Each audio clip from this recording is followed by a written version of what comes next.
প্রিয় রান্নাঘরের প্রিয় বন্ধুদের আবারও নতুন আরেকটা ভিডিওতে জানাচ্ছি স্বাগতম। সবাইকে আমার প্রাণ ভরা ভালোবাসা জানাচ্ছি। সবার সুস্থতা কামনা করছি। তো সবাই কেমন আছেন? নিশ্চয়ই ভালো আছেন, আমিও ভালো আছি। প্রতিবারের মতো আমার কাছে নতুন, আপনাদের কাছে নতুন হবে কিনা জানি না। আমি আজকে এই রেসিপিটা ফার্স্ট টাইম করলাম, ভীষণ ভালো লাগছিল। তো এখন আলুটা খুবই কম খাচ্ছি, তার জন্যে সবজি খাওয়া শুরু করে দিয়েছি বেশি করে। ছেলেও মোটামুটি একটু খাচ্ছে, তো তাই জন্য আজকের এই আমার প্রচেষ্টা। আশা করি আপনাদের ভালো লাগবে এবং আপনারা নতুন একটা রেসিপি জানতে পারবেন। যারা সবজি খেতে ভালোবাসেন তাদের জন্য আজকের এই রেসিপি। এখানে আমি পটল নিয়ে নিয়েছি, 500 গ্রামের বেশি হবে। আর ছোট বাটিতে দেখতে পাচ্ছেন অল্প আমি সয়াবিন নিয়েছি। তো এখন এই সময়টায় পটলগুলো কিন্তু খুব সুন্দর পাওয়া যাচ্ছে, একদম ফ্রেশ পটল। তো আমি পটলগুলোকে ছাড়িয়ে নিয়েছি, পুরোপুরি খোসাটা ফেলে দিইনি, অল্প একটু সরু সরু রেখেছি, আপনারা দেখেই বুঝতে পাচ্ছেন। তো এবারে আসবে, আমি এখানে কিছু গরম জল বসিয়েছি। গরম জলের মধ্যে সয়াবিনগুলো দিয়ে বেশ ভালোভাবে ফুটিয়ে নিয়ে নিয়েছি। এখানে ধুয়ে চেপে চেপে নিয়েছি। আর পটলগুলোকে এরকম গোল গোল আকারে আমি কেটে নিয়েছি টুকরো করে করে। তারপর এরপরে কি করছি দেখতে পাচ্ছেন, দেখুন এখানে আমি কি মশলা নিয়েছি। আদা কুচো করে নিয়েছি ছোট্ট একটা টুকরো, আর কিছু ধনেপাতা নিয়েছি কেটে, কিছু কিশমিশ আর অল্প একটু কাজু আর কিছু কাঁচা লঙ্কা নিয়ে নিয়েছি। তো এইগুলোকে আমি এখানে পেস্ট করে নিচ্ছি। প্রথমে আমি কাজুগুলো দিয়ে দিয়েছি, তারপরে কাঁচা লঙ্কা দিয়ে দিয়েছি, এরপর কিশমিশগুলো দিয়ে দিলাম, এরপরে আদাগুলো দিয়ে দিচ্ছি। আবার এরপরে আমি কি করব, ধনেপাতাটাও দিয়ে দিচ্ছি। ধনেপাতা চাইলে আপনারা আরও বেশিই দিতে পারেন। তো আমি সুন্দর সুন্দর পাতাগুলো কেটে নিয়ে একদম মানে ডাঁটিগুলোই দিয়ে দিয়েছি। এবার এখানে দেখুন আমি জিরে গুঁড়ো দিয়ে দিই ছোটো চামচে 1 চামচ, আর স্বাদ মতো একটু লঙ্কা গুঁড়ো দিয়ে দিয়েছি। তো আমি আজকে রেসিপিটা একটু ঝাল ঝাল করব, তো পেস্ট করে নিয়েছি। খুব সুন্দর একটা গন্ধ বেরোচ্ছিল পেস্টার থেকে, মনে হচ্ছে কাঁচাই খেয়ে নিই। তো পরিমাণ মতো আমি এখানে তেল দিয়ে দিয়েছি। তেলটা গরম হতে হতে আমি পটলটাকে একটু জল ঝরিয়ে নিয়েছি। এরপরে দেখুন আমি কি করছি। তো বন্ধুরা, খুব ভালো লাগে আপনাদের সুন্দর সুন্দর কমেন্ট করতে। আমি কিন্তু অনেকবার বলেছি, ভীষণ ভালো লাগে কমেন্টগুলো পড়তে। তো আপনারা চেষ্টা করবেন ভিডিওটা দেখে একটু সুন্দর করে কমেন্ট করতে। যাই হোক, আমি পটলটা তেলের মধ্যে দিয়ে দিচ্ছি। পটলটাকে আমি উল্টে পাল্টে বেশ ভালোভাবে ভেজে নেব। কি সুন্দর লাগছে, সবুজ সবুজ রং, এত ভালো লাগছে দেখতে।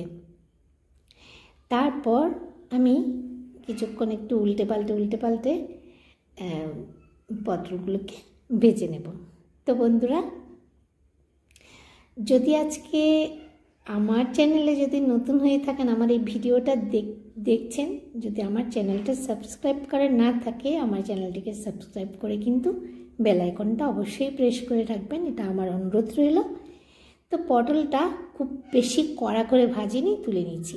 এইবারে আমি সেই তেলের মধ্যেই সয়াবিনগুলো একটু নেড়ে চেড়ে ভেজে তুলব। তো বেল আইকনটা প্রেস করে রাখতে পারেন, আমার পরবর্তী ভিডিও প্রথমেই আপনার কাছে পৌঁছে যাবে। তো বেল আইকন প্রেস করারও কিন্তু অনুরোধ রইল একান্ত। এবার সয়াবিনগুলো ভাজা হয়ে গেছে, আমি তুলে নিচ্ছি। এবারে এই দেখুন সয়াবিন পটল ভাজা হয়ে গেছে। এবারে আমি কি করছি, কড়াইতে খুব সামান্য একটুখানি তেল দিয়ে দেব। যে তেলটা দিয়েছিলাম সেটা পটল আর সয়াবিন খেয়ে নিয়েছে, তাই ওখান থেকে তো বেরোবেই রান্না করার সময় তেলগুলো, তাই জন্য আমি এখানে খুব সামান্য একটুখানি তেল দিলাম। সবজি রান্না করতে কিন্তু একটু তেল কিন্তু লাগে। এবারে আমি খুব সামান্য একটুখানি পাঁচফোড়ন দিয়ে দিয়েছি আর একটা তেজপাতা দিয়ে দিয়েছি। দিয়ে এবারে দেখুন কি করছি। তো মশলাটা দিয়ে দিয়েছি এখানে, খুব অল্প আঁচের মধ্যে মশলাটাকে বেশ ভালোভাবে কষে নেব। এত সুন্দর গন্ধ বেরোচ্ছিল বন্ধুরা, অবশ্যই একবার কিন্তু এভাবে এই রেসিপিটি কিন্তু অবশ্যই একবার বাড়িতে ট্রাই করবেন। তো কি একটা বলতে যাচ্ছিলাম, যাই হোক, এবার ঢাকনার মধ্যে যা লেগে আছে তাও দিয়ে দিচ্ছি। তারপর অল্প আঁচের মধ্যে আমি মশলাটাকে কষে নেব।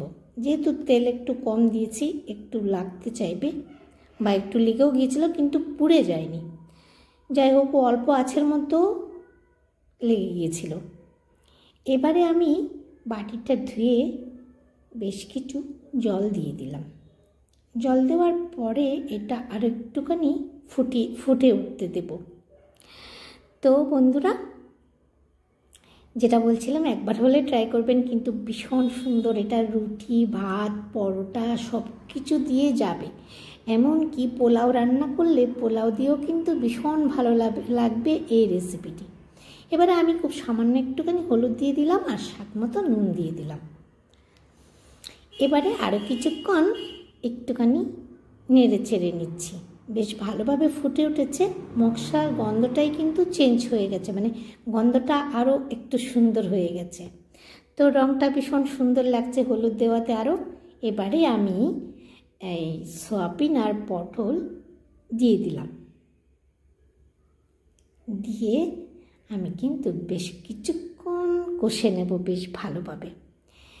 তো এত সুন্দর একটা রেসিপি, আমার তো খেতে ভীষণ ভালো লাগছিল। যদি করে না থাকেন একবার কিন্তু ট্রাই করতে পারেন, জীবনেও ভুলবেন না এর স্বাদ। নিরামিষ তরকারি একটু মিষ্টি মিষ্টি হলে ভালো লাগে, কিন্তু আমি এখানে মিষ্টিটা ব্যবহার করিনি। চাইলে আপনারা একটু মিষ্টি দিতে পারেন। যেহেতু আমরা এখন শরীরের সম্বন্ধে অনেক সচেতন হয়ে যাচ্ছি আস্তে আস্তে, দেখতে দেখতে সবার কাছ থেকে শিখতে, তো তাই জন্যে আমি চিনিটা বাদ দিয়েছি। এবার এখানে আমি প্রায় 1 কাপের মতো দুধ দিয়ে দিলাম। দুধ দেওয়াতে এর স্বাদ কিন্তু আরও অপূর্ব হয়ে যায়। তারপর এবার এটা কিন্তু আমি অল্প আঁচেই রান্না করব।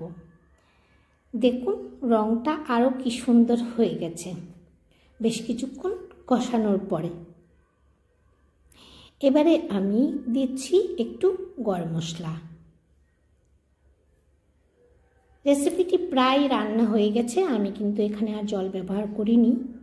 এবারে একটু 1/2 চামচ আমি একটু ঘি দিয়ে দিলাম। বলছিলাম না পোলাও দিয়েও খেতে ভালো লাগবে। পোলাও বলুন, তারপরে আপনার রুটি, লুচি, পরোটা সব কিছু দিয়েই কিন্তু এই রেসিপিটা কিন্তু ভালো লাগবে। আমি রুটি দিয়ে খেয়েছি, ভাত দিয়েও খেয়েছি। চলুন, আমার রেসিপিটি রেডি হয়ে গেছে। কেমন লাগলো কিন্তু অবশ্যই জানাবেন, অবশ্যই একটা সুন্দর কমেন্ট করে যাবেন, আর লাইক তো অবশ্যই করবেন। তো টাটা বন্ধুরা, এতক্ষণ সঙ্গে থাকার জন্য